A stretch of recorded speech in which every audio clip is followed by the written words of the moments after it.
Yes, bakunzi ba Kamanzi Official, nongeye kubasuhuza cyane nifuriza buri wese kugubwa neza aho aherereye. Reka rero tuganire nanone ni ku makuru y'ubukungu bushingiye ku ikoranabuhanga kuri Pi Network ndetse na Ruby Network. Tuributsa abantu bifuza kumayininga Pi yuko banyura kuri Kamanzi Official bagakurikira ikiganiro nimero 148 ndetse kumayininga Ruby ho ukareba nimero 219. Hanyuma ibindi bisabwa tuzagenda tubyigana cyangwa se tubirebera hamwe. Hanyuma tuributsa abantu yuko ku itariki 14 twategujwe na Pi kwa team yuko Pi ecosystem bazashyira hanze ikintu gitangaje tutaramenya ngo niki, nubwo tuvuga byinshi bitandukanye, ariko uko biri hitezwe ikintu gikomeye cyane. Uyu munsi rero ngarutse kubabwira yuko kimwe mu byitezwe harimo ko hashobora gutangazwa nubwo ntabihamya ko Binance ishobora kulistinga Pi. Hakaba hari ibimenyetso rero uyu munsi ku itariki 11 byagaragaye kuri Binance imaze igihe ifite ibyo ishinja Pi Network. Mu byo yayishinjaga harimo nuko nta Pi ziri ku isoko yabona yacuruza, kuko Binance buriya ni urubuga rutradinga cyangwa se rugira abakiriya benshi cyane. Urubuga nawe rukoresha abantu barenga miliyoni 250. Murumva ko ari abantu benshi cyane.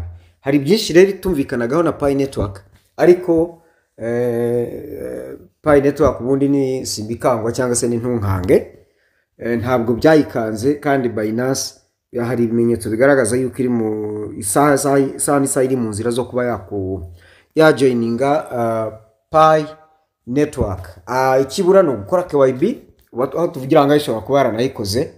Hari ibimenyetso rero tugira ngo tuganireho byagaragaye kuri tariki ya 11. Murabibona mu kinyamakuru cya Binance Square yo yabyanditse.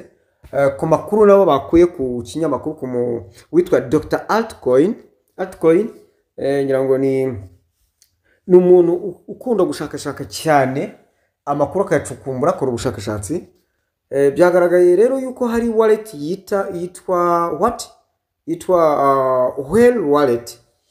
Iyi wallet ikaba kuri uyu munsi yaguze Pi nyinshi cyane zigera kuri miliyoni 70 za Pi. Hanyuma ikaba yanaholdinze cyangwa se yaburotseho izigera kuri miliyoni 155. Ibi rero bikaba yaziguze zikuye kuri OKX. Ibi rero bikaba ari bimwe mu bishobora kuba byateye izamuka rya Pi, ko Pi yari imaze iminsi kuri 0 ku madolari 0.57 gutyo, yari yageze ku bice 60, 70, ejo yari kuri za 70, ariko mu gitondo yabyukiye ku bice 90. Mu kanya mu masaha 8 igira itya iba yinaze ku idolari 1.10, ubirimo irasisije aho ngaho kuri idolari 1.07 gutyo. Ibi rero byose bikaba byari byavuzweho mbere ko uyu munsi ishobora kugera ku idolari 1. Altcoin yabivuze kandi byabaye. Rero iyi Whale wallet akaba bakeka ko hari aho ihuriye na Binance. Bikaba bikekwa ko Binance ishobora kuba irimo kurundarunda Pi nyinshi kugira ngo ibone uko iyi listinga ifite Pi zihagije ishobora gucuruza. Kandi byaravuzwe yuko Pi umunsi yaje ku isoko mu by'ukuri ishobora kuzagira ite, ishobora kuzazamura agaciro.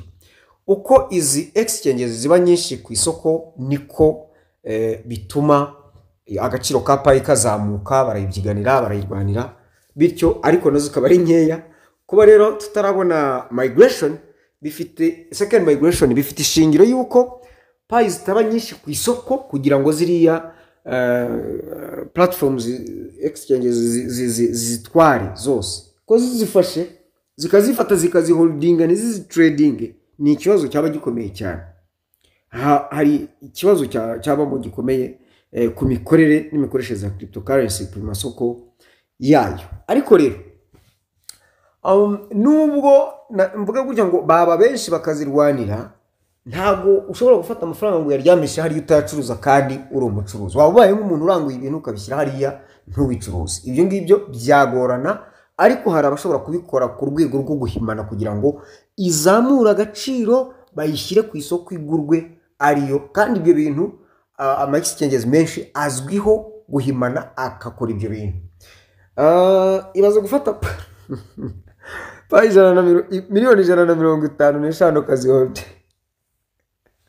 Ari ibintu biba bishekeje hano kwera aba bacuruzi. Kandi reka mbibutsa kandi mbere yuko open mainnet iba ari akantu kabayeho baranditse bashyira iterabwoba ryinshi cyane, ariko tukabona bafitiye impungenge abashoramari bashobora kuzaza bakagura Pi, hanyuma za exchanges zikabura Pi zishyira ku isoko. Ni nko kujya kurema isoko ubizi neza ko udafite ibicuruzwa bihagije. Ubu rero birakekwa ko iyi Whale wallet ari ya Binance, mu gihe Binance nayo ishobora kuba iri mu biganiro bikomeye na Pi Network kugira ngo ibe listed kuri KYB, nayo ilistinge Pi coin. Ibi rero biramutse bibaye baravuga ko ari byo bishobora kuba. None kuko ubushakashatsi bwakozwe, uyu Dr. Altcoin yasanze iyo wallet ifite ahantu ihuriye na Binance. Niba ifite ahantu ihuriye na Binance, Monsheran, nitege ko Binance ishobora guturitsa akantu nako ikalistinga Pi, kandi listinze Pi hashya hangaha habikotanira. Nuko nabibabwiye mu kiganiro cyabanje, nuko mu kwezi kwa kabiri byanditswe ko ubusesenguzi bwagaragaje ko bitarenze tariki 30 z'ukwa gatanu mu mwaka wa 2025 Pi coin ishobora kuzaba igeze ku gaciro k'amadolari 7.94. Ibi birashoboka. Impamvu bishoboka kuko murebe umunsi umwe ukuntu Pi yitereye ikakubita Pi coin ikagera ku idolari rimwe rinarenga. Wenda tugana ku musozo, kasaba abantu batarakora subscribe muyikore, abayikoze kandi mwese n'abatarikora mukomeze gukanda like, twandikira muri comment ikibazo waba ufite, hanyuma na sharing inkuru ntimwibagirwe, kandi kubwira abantu kumininga cyane cyane ababakomokaho cyangwa abamuzi kumininga ku gihe. Nsoza rero ndagira ngo nitangire ubu butumwa. Nubwo Pi yazamuye agaciro hano kuri exchange ya OKX n'izindi, hanyuma aya n'amasoko rusange ubundi, hanyuma hakaba hagaragaye yuko kimwe mu byayizamuye ni ibintu bigera kuri bibiri ubundi. Icya mbere ni zaguzwe ari nyinshi cyane. Ndibuka umuntu umwe mu gitondo yamamagaye arabaza ati kuzamuka kwa Pi biraterwa n'iki. Namubwira arabona abari mu kugura Pi biragaragara ko ari abantu bakomeye bari mu kuzigura cyane. Noneho iyo bazigura cyane, hari n'abandi baza kuzigurisha bavuga bati harahiye reka tugurishe dore irazamuye agaciro. Nukuvuga ngo abagura Pi barushije imbaraga abagurisha Pi, niyo mpamvu irimo kugenda izamura agaciro. None ubushakashatsi ubucukumbuzi bwagaragaje ko iyi wallet, Whale wallet, yaguze Pi miliyoni zigera kuri 70, ariko ikaba yaholdinzeho izigera ku miliyoni 150. Ibi byose Pi bikaba byatumye muri iki cyumweru izamuraho agaciro ka 25% ugereranyije n'agaciro yari iriho. Ibi byose rero bikaba bigaragaza ko hari abantu bakomeye baje kugura Pi kubera ikintu bikanga kigiye kuba, ari nacyo cya kabiri gishobora kuba cyazamuye coin, ari cyo ya nama mpuzamahanga iteganijwe kuri cryptocurrency, blockchain, artificial intelligence n'ibindi bijyana nabyo. Hanyuma iyi nama izaba mu gihe hari indi izaba iteraniye i Dubai, yitwa Consensus 20 2049 cyangwa se 2049 icyerekezo cya 2049.